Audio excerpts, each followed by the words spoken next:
Hello friends, स्वागत है आपका आपके अपने यूट्यूब चैनल सीटेट मंत्रा पर। फ्रेंड्स, जैसा कि आप अपनी स्क्रीन पर देख सकते हैं, हम डिस्कस करेंगे सीडीपी के क्वेश्चंस। ठीक है, और इस क्लास में सारे मोस्ट ऑफ द क्वेश्चंस आपके इंटेलिजेंस से संबंधित हैं, बुद्धि से संबंधित हैं। तो हम इस टॉपिक को डिस्कस करेंगे इस क्लास में। इंटेलिजेंस से संबंधित जो भी क्वेश्चंस आए हुए हैं ऑनलाइन एग्जाम में, हम उसको डिस्कस करेंगे। और फ्रेंड, जो लोग अब तक चैनल को सब्सक्राइब नहीं किए हैं, चैनल को सब्सक्राइब कर लीजिएगा। और इस क्लास का PDF आपको सीटेट मंत्रा के टेलीग्राम चैनल पर मिल जाएगा आंसर्स के साथ में, और टेलीग्राम चैनल का लिंक आपको डिस्क्रिप्शन में मिल जाएगा। ठीक है, तो आइए अपने क्लास को स्टार्ट करते हैं। पहला क्वेश्चन देखिए क्या पूछा जा रहा है।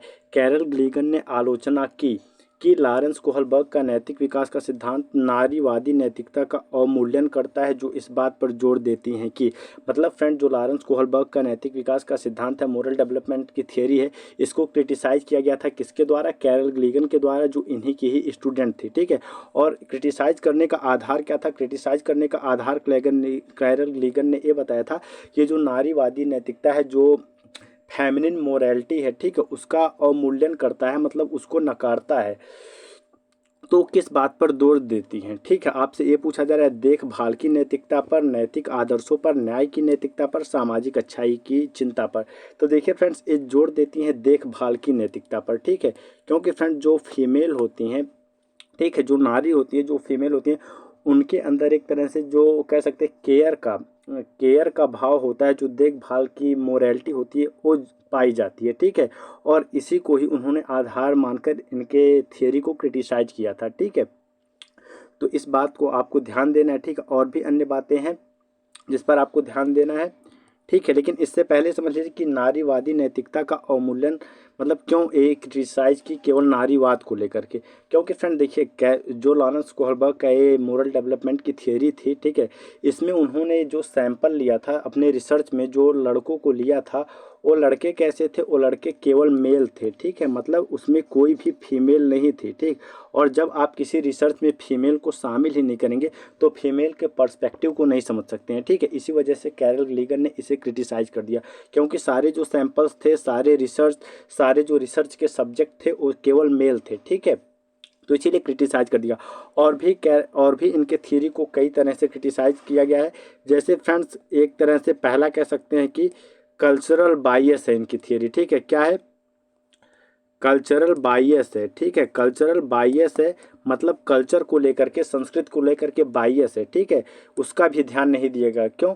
क्योंकि फ्रेंड, जो ये लड़के थे वो एक ही देश के थे। ठीक है, अलग अलग कल्चर्स के बच्चे नहीं थे। तो इस वजह से भी इनकी थ्योरी को क्या किया गया? क्रिटिसाइज किया गया। ठीक है, क्योंकि अलग अलग देश के लोगों में जो वहाँ की संस्कृति होती है, उसका भी मोरालिटी पे प्रभाव पड़ता है। ठीक, तो कल्चरल बायस हो गई इनकी थ्योरी। एज बायस है इनकी थ्योरी। क्या है इनकी थ्योरी? एज बायस भी है, ये भी इनका क्रिटिसिज्म है।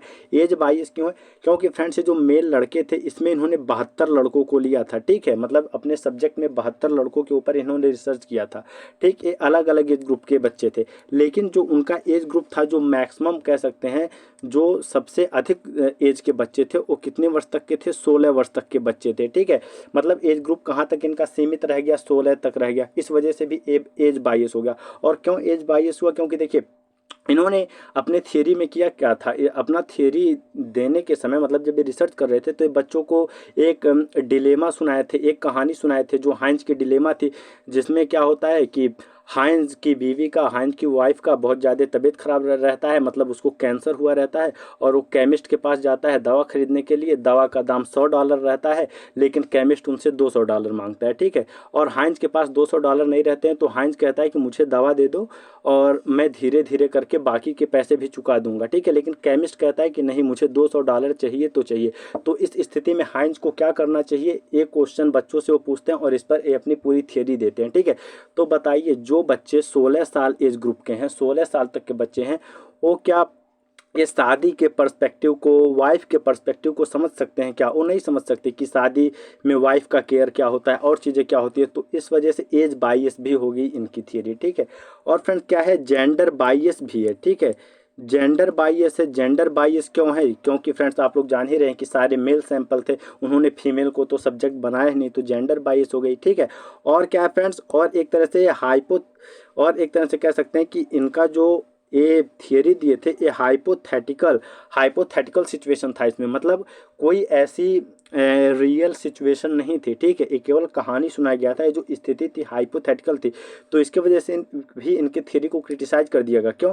क्योंकि देखिए फ्रेंड, जो मोरल रीजनिंग होती है, ठीक है, मोरल रीजनिंग जो होती है, इसको एमआर से रिप्रेजेंट कर रहा हूँ। जो मोरल रीजनिंग होती है, जो बच्चे उस समय तर्क दे रहे थे कि हाइंस को क्या करना चाहिए था, क्या नहीं करना चाहिए, वो मोरल बिहेवियर के बराबर नहीं होती है, ठीक है। एमआर से मोरल बिहेवियर को समय मोरल बिहेवियर के बराबर नहीं होती, क्योंकि हो सकता है उस समय बच्चों ने कहा हाइंस को ही करना चाहिए था, लेकिन वास्तव में जब करना होता तो पता नहीं क्या करते। तो इसलिए मोरल रीजनिंग मोरल बिहेवियर के बराबर नहीं होती है, तो इसके वजह से भी इनको क्रिटिसाइज कर दिया गया, ठीक है। Moral reasoning does not equal to moral behaviour, ठीक। तो ये सब इनका क्रिटिसिज्म है, कहीं से भी आपसे क्वेश्चन पूछा जा सकता है, ठीक है, तो इसको भी ध्यान में रखना है। अब चलते हैं अगले क्वेश्चन पर। अगला क्वेश्चन देखिए क्या पूछा जा रहा है। हार्वर्ड गार्डनर के बहुबुद्धि सिद्धांत के अनुसार दूसरे के संवेगों, भावनाओं और मनोदशा को समझने की योग्यता प्रत्यक्ष रूप से बुद्धि से समझते हैं। मतलब जो दूसरों को समझने के लिए, ठीक है, यहाँ वर्ड पर ध्यान दीजिए, दूसरों के संवेगों, दूसरे के मनोभाव, मतलब दूसरे को समझना है यहाँ पर। तो कैसी बुद्धि इससे संबंधित है? अंतर्वैयक्तिक, अंतर्वैयक्तिक का मतलब होता है फ्रेंड्स की इंटरपर्सनल, ठीक है, इंटरपर्सनल, अंतःवैयक्तिक, इंट्रापर्सनल, संगीतीय, म्यूजिकल इंटेलिजेंस या भाषाई लिंग्विस्टिक इंटेलिजेंस। तो देखिए फ्रेंड्स, इसमें बहुत ज़्यादा कन्फ्यूजन भी होता है अंतर्वैयक्तिक में और अंतःवैयक्तिक में, ठीक है। तो देखिए, एक होता है आपका इंटरपर्सनल, क्या होता है? इंटरपर्सनल होता है। और आपका दूसरा क्या होता है? ये अंतःवैयक्तिक क्या होता है?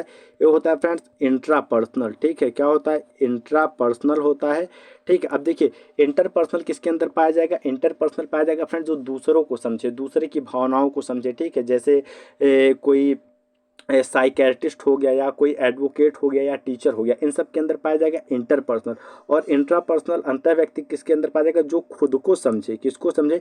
खुद को समझे, खुद की भावनाओं को समझे, खुद के मनोदशा को समझे, ठीक है। जैसे फिलोसफर्स हो गए, राइटर हो गए, इन लोगों के अंदर, ठीक है। तो यहाँ पर क्या हो रहा है? दूसरों के संवेगों और भावनाओं और मनोदशा को समझा रहा है, मतलब ये इंटरपर्सनल होगा, अंतर्वैयक्तिक होगा, ठीक है। और इसको समझने का सिंपल सा ट्रिक है, इंटरपर्सनल में आपका इंटर वर्ड आता है, ठीक है। यहाँ पर देखिए इंटर वर्ड आता है, और इंटरनेशनल में भी इंटर वर्ड आता है। और इंटरनेशनल, हम लोग कहीं इंटरनेशनल कंट्री में जाते हैं, विदेश में जाते हैं, तो वहाँ किससे मिलते हैं? दूसरे लोगों से मिलते हैं। तो इसी से हमको याद रखना है इंटरनेशनल और इंटरपर्सनल, ठीक है, कि जिस तरह से इंटरनेशनल देश में दूसरे लोगों से मिलते हैं, उसी तरह इंटरपर्सनल बुद्धि किसको समझने के लिए जिम्मेदार है? दूसरे लोगों को समझने के लिए जिम्मेदार है, ठीक है। दूसरे के फीलिंग्स, दूसरे के इमोशंस, दूसरे के पर्सपेक्टिव, उसको समझने के लिए, ठीक है। अगला क्वेश्चन देखिए, अगला क्वेश्चन देखिए आपसे क्या पूछा जा रहा है। जिन व्यक्तियों में लय, ताल, स्वर, माधुर्य के प्रति संवेदनशीलता होती, उनमें कौन सी बुद्धि अधिक मात्रा में होती है? मतलब फ्रेंड, जिनके अंदर लय, तो लय आप लोग जानते हैं किसमें होगा? लय आपका होता है पोएम्स वगैरह में, जब कोई चीज़ गाई जाती है। ताल भी उसी में होता है। स्वर हो गया, माधुर्य हो गया, ये सब किस में होता है? ये सब जब कोई गाना गाया जाता है तो उसमें होता है, ठीक है। तो इससे कौन सी बुद्धि संबंधित आपसे पूछा जा रहा है, कौन सी बुद्धि अधिक मात्रा में होगी ऐसे लोगों में? संगीतमय बुद्धि, शारीरिक गति, संवेदनात्मक बुद्धि, अंतर्वैयक्तिक बुद्धि, भाषाई बुद्धि। तो फ्रेंड, सिंपल सा आंसर है, इसमें कौन सी बुद्धि होगी? म्यूजिकल इंटेलिजेंस होगा, संगीतमय बुद्धि होगी, ठीक है। क्योंकि लय, स्वर, ये सब की बात कौन करता है? ये सब किस में पाई जाती है? सब पाई जाती है संगीतमय बुद्धि, ठीक है। जैसे आपके कौन हो जाएंगे? जैसे आपके नुसरत फतेह अली खान, ठीक है। इनसे बेस्ट इसका कोई एग्जाम्पल नहीं हो सकता है, ठीक है। और भी सिंगर्स हो सकते हैं, और भी लोग हो सकते हैं, लेकिन नुसरत फतेह अली खान के अंदर जितनी संगीतमय बुद्धि पाई गई होगी, मतलब अब तो नहीं है, लेकिन इससे ज़्यादा और किसी में शायद ही अब तक आई हो, ठीक है। क्योंकि ये जितना अच्छा म्यूजिकल पैटर्न्स के साथ खेलते हैं, इनके जो आलाप होता है, जो रिदम होता है इनके कव्वाली में, वो आप किसी और में नहीं देखेंगे, ठीक है। तो ये इसके परफेक्ट एग्जाम्पल हैं। तो ऐसे में क्या पाई जाएगी? ऐसे लोगों के अंदर कौन सी बुद्धि अधिक मात्रा में होगी? संगीतमय बुद्धि होगी, ठीक है। शारीरिक गति, संवेदनात्मक बुद्धि, मतलब बॉडली काइनेस्थेटिक बुद्धि, एक इसके अंदर पाई जाएगी। एक खिलाड़ियों के अंदर, एक्टर्स के अंदर, जो लोग मतलब शरीर से काम करते हैं, ठीक है, जिनकी बॉडी ज़्यादा एक्टिव होती है, उनके अंदर पाई जाती है, ठीक है। अगला क्वेश्चन देखिए, आपसे क्या पूछा जा रहा है। आपसे पूछा जा रहा है कि अंतःवैयक्तिक बुद्धि की क्षमताओं में क्या शामिल है। मतलब फ्रेंड्स, अंतःवैयक्तिक बुद्धि है मतलब आपकी इंट्रापर्सनल इंटेलिजेंस की क्षमताओं में क्या शामिल है। तो इंट्रापर्सनल हम लोग ऊपर डिस्कस किए, किसके अंदर पाया जाएगा, जो खुद को समझे। ठीक है, इंट्रापर्सनल किसके अंदर होगा, जो खुद को समझे। और वहीं इंटरपर्सनल होता है तो दूसरे को समझे। ठीक है, तो अंतःवैयक्तिक इंट्रापर्सनल जो खुद को समझेगा। ठीक है, इंट्रापर्सनल खुद के लिए होता है, सेल्फ अवेयरनेस के लिए होता है। छवियों और चित्रों में सोचने की क्षमता, सटीक और अमूर्त रूप से कल्पना करने की क्षमता। तो देखिए फ्रेंड्स, छवियों और चित्रों में सोचने की क्षमता, सटीक और अमूर्त रूप से कल्पना करने की क्षमता, ये सब आपकी किसके अंदर पाई जाएगी, इस फ्रेंड जिसके अंदर स्थानिक बुद्धि होगा उसके अंदर पाया जाएगा। ठीक है, अंतःवैयक्तिक की ये विशेषता नहीं है। अपनी भावनाओं से अवगत होना और अपनी क्षमताओं को पहचानना, तो ये बात देखिए बिल्कुल सही है। ठीक है, मतलब सेल्फ अवेयरनेस, खुद के लिए जिसके अंदर अवेयरनेस हो, जो खुद को अच्छे से समझ पाता हो, उसी के अंदर इंट्रापर्सनल अंतःवैयक्तिक बुद्धि पाई जाती है। तार, लय, स्वर, माधुर्य, तो ये आपकी म्यूजिकल इंटेलिजेंस हो जाएगी। विशिष्ट ताल, स्वरों और लय के बीच, तो यहाँ पर भी आपका म्यूजिकल इंटेलिजेंस हो जाएगा। ठीक है, पांचवा क्वेश्चन देखिए, जिन व्यक्तियों में आमतौर पर पढ़ने लिखने और कहानियां सुनाने के अच्छे कौशल होते हैं उनमें बुद्धि की अधिक मात्रा में होती है। मतलब फ्रेंड, जो लोग आमतौर पर पढ़ने लिखने में अच्छे हों, ठीक है, और कहानियां सुनाने में, मतलब उनके अंदर कहानी सुनाने की स्किल की, कहानी सुनाने की अच्छी स्किल हो, तो उनके अंदर कौन सी बुद्धि अधिक मात्रा में होती है। तर्क गणितीय बुद्धिमत्ता, तो देखिए फ्रेंड्स, तर्क गणितीय बुद्धिमत्ता उनके अंदर पाई जाती है जिनका मैथमेटिक्स अच्छा होता है, साइंस अच्छा होता है। ठीक है, और यहाँ पर पढ़ने लिखने और कहानियाँ सुनाने की बात हो रही। भाषाई बुद्धिमत्ता, तो देखिए फ्रेंड्स, ये बात आपकी बिल्कुल सही है कि भाषाई बुद्धिमत्ता पाई जाएगी। ठीक है, मतलब लिंग्विस्टिक इंटेलिजेंस पाया जाएगा उनके अंदर। ठीक, तभी तो पढ़ने लिखने और कहानियाँ सुनाने के अच्छे कौशल होंगे उनके पास। तो भाषाई बुद्धिमत्ता। अंतःवैयक्तिक बुद्धिमत्ता, संगीतमय बुद्धिमत्ता, तो ऐसा कुछ नहीं है। ठीक, यहाँ पर भाषाई बुद्धिमत्ता होगा। अगला क्वेश्चन देखिए, हावर्ड गार्डनर का क्या मानना था। मतलब फ्रेंड्स, हावर्ड गार्डनर क्या मानते हैं, प्रत्येक व्यक्ति के पास अलग अलग मात्रा में विभिन्न प्रकार की बुद्धि होती है। तो देखिए फ्रेंड्स, ये बात सही है। ठीक है, यही बात सही ही है कि मतलब प्रत्येक व्यक्ति के पास अलग अलग मात्रा में विभिन्न प्रकार की बुद्धि होती है। ठीक है, क्योंकि इनके थियरी का नाम ही क्या है, मल्टीपल इंटेलिजेंस। ठीक है, मल्टीपल इंटेलिजेंस या मल्टी डायमेंशनल इंटेलिजेंस। ठीक है, और इस थियरी को इन्होंने दिया था। ठीक है, इस थियरी को इन्होंने दिया था अपने बुक में the frames of the mind में। ठीक है, और इस थियरी को देते समय उन्होंने बताया था कि जो बुद्धि है, जो इंटेलिजेंस है, ये सिंगल एंटिटी नहीं हो सकती है। ठीक है, इनके थियरी के पहले लोगों का मानना था कि intelligence is a single entity, but इन्होंने इसको क्रिटिसाइज किया कि इंटेलिजेंस सिंगल एंटिटी नहीं होती है, बुद्धि का कोई एक ही आयाम नहीं हो सकता है। ठीक है, बल्कि ये मल्टी डायमेंशनल होती है। ठीक, इसी को इन्होंने क्रिटिसाइज करते हुए अपनी थियरी दिया था। ठीक है, तो यही बात यहाँ पर कहा जा रहा है कि प्रत्येक व्यक्ति के पास अलग अलग मात्रा में विभिन्न प्रकार की बुद्धि होती है। ठीक है, मतलब पहले लोगों का मानना था कि एक ही प्रकार की बुद्धि होती है। ठीक है, बुद्धि का मतलब लोग किसी एक ही बात से लगाते थे, एक ही क्षमता से लगाते थे। लेकिन हावर्ड गार्डनर ने बताया कि बुद्धि कोई एक ही क्षमता नहीं होती है, ये अलग अलग प्रकार की क्षमता हो सकती है। ठीक है, कोई म्यूजिक में अच्छा हो सकता है, कोई डांस करने में अच्छा हो सकता है, कोई मैथमेटिक्स में अच्छा हो सकता है। ठीक है, तो कोई मूर्ति बनाने में अच्छा हो सकता है। तो बुद्धि अलग अलग प्रकार की होती है। ठीक है, और ये सारी बुद्धियाँ, ठीक है, ऐसा नहीं है कि एक बुद्धि केवल एक ही व्यक्ति में पाई जाएगी, सारी बुद्धियाँ एक व्यक्ति में पाई जा सकती हैं। कुछ व्यक्ति में चार ही प्रकार की बुद्धि पाई जा सकती है, या कुछ व्यक्तियों में सभी बुद्धि पाई जाए। मात्रा में डिफरेंस हो सकता है, लेकिन बुद्धियाँ सारी पाई जा सकती हैं। ठीक है, यही इन्होंने बताया था। बुद्धि जन्म के समय पूर्व निर्धारित और तय होती है, मतलब जन्म के समय ही बुद्धि पूर्व निर्धारित हो जाती है, तो ऐसा इनका मानना नहीं था, बल्कि इसी को ही इन्होंने क्या किया था, क्रिटिसाइज किया था। इसके पहले लोग यही मानते थे कि बुद्धि जन्म के समय ही निर्धारित हो जाती है, जो जीन्स होते हैं वही कई जगह पे तो मतलब आप लोग पढ़ेंगे ही, मतलब ये बात कई कुछ हद तक सही भी है कि मतलब जो जीन्स होते हैं वो इंटेलिजेंस के ब्लूप्रिंट होते हैं। ठीक है, मतलब जो जेनेटिक मटेरियल है हमारा, वो इंटेलिजेंस का ब्लूप्रिंट होता है। ठीक है, ये बात सही है, ये बात गलत नहीं है। ठीक है, लेकिन फ्रेंड्स, जीन्स में परिवर्तन तो नहीं लाया जा सकता है। ठीक है, थोड़ा डीप में जा रहे हैं लेकिन समझना पड़ेगा।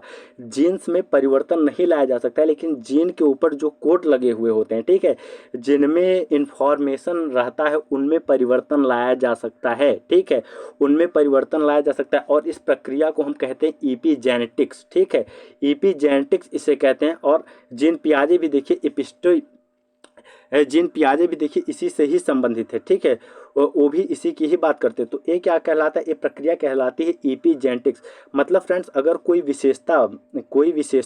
गुण अपने किसी बच्चे को अपने माता पिता से मिलता है, ठीक है, तो कुछ विशेषताएं ऐसी होती हैं जिनमें परिवर्तन नहीं किया जा सकता, ठीक है, जैसे बाल का कलर हो गया, आंख का कलर हो गया, इन सब में परिवर्तन नहीं किया जा सकता है। लेकिन कुछ विशेषताएं, कुछ गुण ऐसे होते हैं जिनमें हम परिवर्तन ला सकते हैं, और किसके द्वारा, इसी को कहते हैं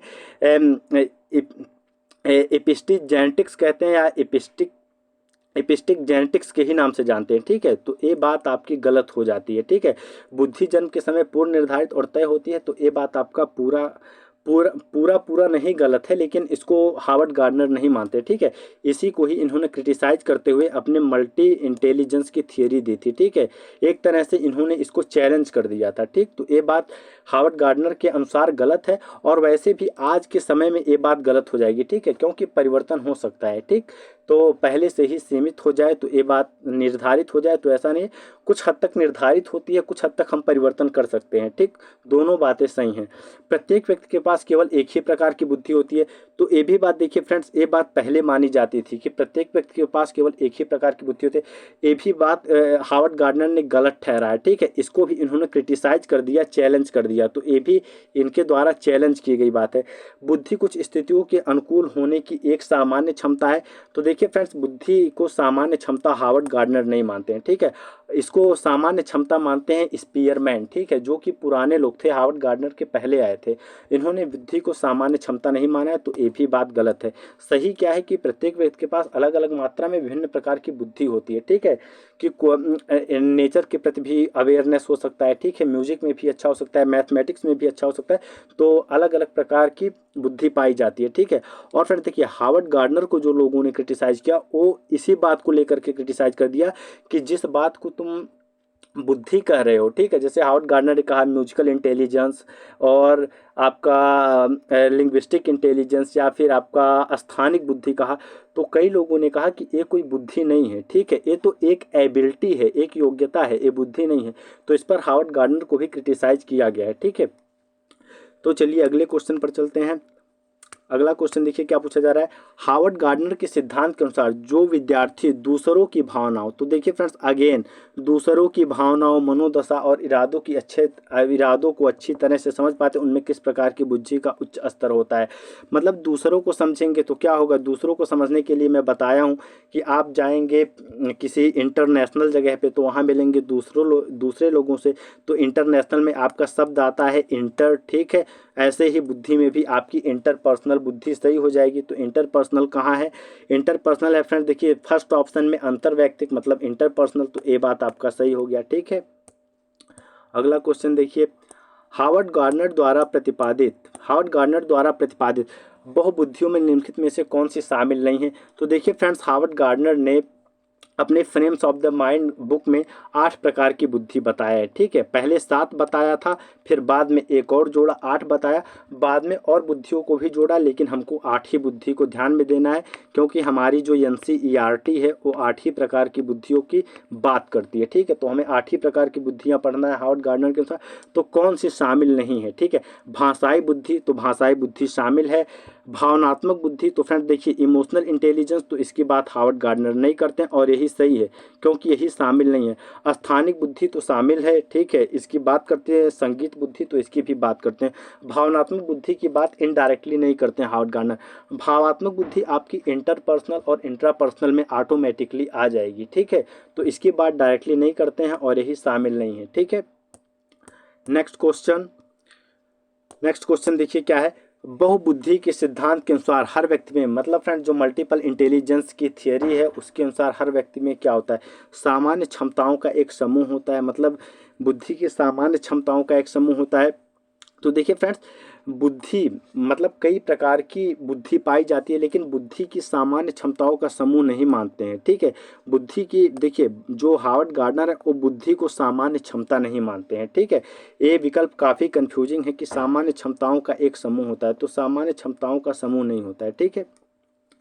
एक निश्चित IQ बुद्धि लब्धि होती है जो जन्म के समय तय हो जाती है, तो ऐसा भी कुछ नहीं। इसको हार्वर्ड गार्डनर ने चैलेंज किया है, क्रिटिसाइज किया है। अलग अलग मात्रा में विभिन्न संज्ञानात्मक क्षमताएं होती हैं, तो ये बात देखिए बिल्कुल सही है, ठीक है। क्योंकि देखिए संज्ञानात्मक क्षमता से कंफ्यूज नहीं होना है। बुद्धि भी क्या है, बुद्धि भी तो एक प्रकार की संज्ञानात्मक क्षमता है। तो अलग अलग मात्रा में विभिन्न प्रकार की संज्ञानात्मक क्षमताएं होती हैं, ठीक है। 5 प्रकार के, तो 5 प्रकार ऐसा कुछ नहीं है, ठीक है। नेक्स्ट क्वेश्चन देखिए, नेक्स्ट क्वेश्चन आपसे क्या पूछा जा रहा है। नेक्स्ट क्वेश्चन है कि बच्चे औपचारिक एजेंसियों के माध्यम से ही समाज के ज्ञान कौशल मूल्य और रीति रिवाजों को सीखते हैं। मतलब फ्रेंड जो बच्चे होते हैं, जो चिल्ड्रन होते हैं, वो औपचारिक एजेंसियां मतलब जैसे फॉर्मल एजेंसियां, जैसे स्कूल हो गया, कॉलेज हो गया, इनके माध्यम से ही समाज के ज्ञान कौशल मूल्य और रीति रिवाजों को सीखते हैं। ठीक है। और एक क्वेश्चन कैसा है, दावा और कारण वाला है, ठीक है। इसमें देखना है कि मतलब जो एजर्सन है, दावा किया जा रहा है वो सही है, फिर कारण देखना है कि कारण सही है क्या, और अगर कारण सही है तो क्या कारण दावा का व्याख्या कर रहा है कि नहीं, ठीक है, स्पष्टीकरण कर रहा है कि नहीं। तो देखिए दावा क्या किया जा रहा है, बच्चे औपचारिक एजेंसियों के माध्यम से ही समाज के ज्ञान कौशल मूल्य और रीति रिवाजों को सीखते हैं। तो देखिए ये बात आपकी गलत है, फॉल्स है। क्यों फॉल्स है, क्योंकि देखिए औपचारिक एजेंसी हो तो देखिए केवल औपचारिक नहीं, औपचारिक और अनौपचारिक दोनों के माध्यम से। ऐसा नहीं कि बच्चा केवल स्कूल में ही जा करके समाज के ज्ञान कौशल सीखता है, वो अपने पास पड़ोस में स्कूल जाने से पहले भी सीख लेता है, ठीक है। तो ये बात गलत है, ठीक। और मैं आपको एक ट्रिक भी बताता हूँ कि जिस विकल्प में आपको ही दिख जाए वो हमारा नकारात्मक हो जाता है। तो यहाँ देखिए ही शब्द का यूज किया हुआ है। समाजीकरण एक सरल और रैखिक प्रक्रिया है जो सुनियोजित तरीके से होती है। मतलब जो सोशलाइजेशन होता है एक सरल प्रक्रिया है, और सरल और रैखिक प्रक्रिया जो सुनियोजित तरीके से होता है। तो देखिए फ्रेंड जो सामाजिकरण होता है ये सरल नहीं होता है, ठीक है, बल्कि ये जटिल प्रक्रिया है। कैसी प्रक्रिया है, ये आपकी जटिल प्रक्रिया है, कॉम्प्लेक्स प्रोसेस होता है, ठीक है। कोई भी प्रक्रिया जो है वो सरल नहीं होती है, ठीक है। अगर आपसे किसी भी प्रक्रिया के बारे में पूछा जाए कि सरल होता है या कॉम्प्लेक्स, तो वो सरल नहीं होता है, ठीक है। कोई ऐसी प्रक्रिया ही नहीं है जो सरल हो, चाहे वो भाषा का विकास हो, चाहे वो सोशलाइजेशन हो, चाहे वो कुछ भी हो। मतलब सीखने में कुछ भी सरल नहीं है, सब कुछ जटिल है, ठीक है। तो ये चीज़ आपको ध्यान रखना है कि सरल नहीं जटिल होता है। रैखिक प्रक्रिया है, रैखिक मतलब फ्रेंड्स एक लाइन में चलता है, ठीक है। तो ऐसा भी नहीं है रैखिक नहीं होता है, ये स्पाइरल होता है। तो ये भी बात गलत है, ठीक है। कोई भी प्रक्रिया रैखिक नहीं होती है, सभी प्रक्रियाएं स्पाइरल होती हैं, ठीक है। तो ये भी बात गलत है, तो दोनों गलत हो गया। तो ए और आर दोनों सत्य हैं, तो दोनों गलत हैं। ए और आर दोनों सत्य हैं, नहीं दोनों गलत हैं। ए सच है लेकिन आर तो नहीं, दोनों गलत है। ए और आर दोनों गलत है, तो डी विकल्प यहाँ पर सही है कि ए और आर दोनों गलत हैं, ठीक है।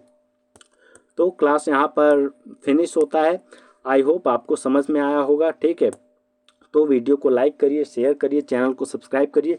हम मिलेंगे एक अगली क्लास में एक नए टॉपिक के साथ, ठीक है। सारे क्वेश्चन सब टॉपिक वाइज ही करेंगे हम, ठीक है, क्योंकि टॉपिक वाइज करने से हमारी अंडरस्टैंडिंग और बेटर हो पाती है। तो अब से क्वेश्चन हम टॉपिक वाइज करेंगे और बीच बीच में मिसलेनियस क्वेश्चंस भी कर लेंगे, ठीक है। अलग अलग तरह के क्वेश्चंस को मिला करके भी कर लेंगे, लेकिन वैसे जो करेंगे वो टॉपिक वाइज क्वेश्चंस करेंगे, ठीक है। जो भी हमारे 12-14 टॉपिक हैं CDP में उनको ख़त्म कर देंगे ऐसे, ठीक।